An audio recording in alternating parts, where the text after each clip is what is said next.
It seems really likely that increasing a low testosterone level of, say, around 300 nanograms per deciliter or lower to a more average level, like, say, 600 nanograms per deciliter, might help.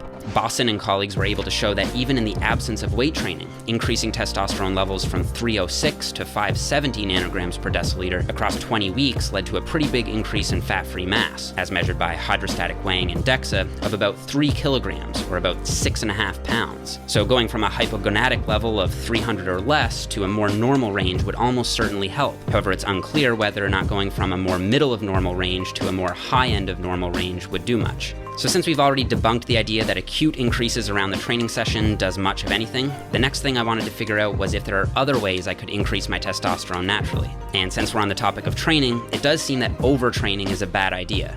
To give you some idea, overtraining in the literature has been defined as any increase in training volume and/or intensity resulting in long-term performance detriments. And it turns out that if you overdo it too much for too long, testosterone drops off. And overdoing training volume is worse for testosterone than overdoing training intensity.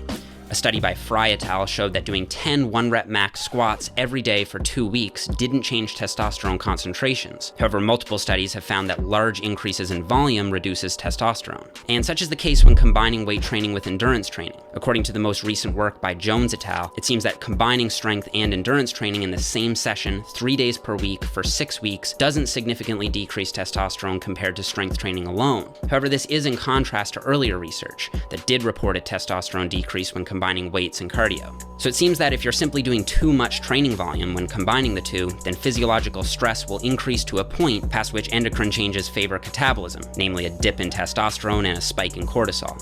So to reduce this effect, try to stick to lower intensity cardio performed at a low to moderate frequency with shorter durations as much as you can, assuming your primary goal is muscle and strength gain.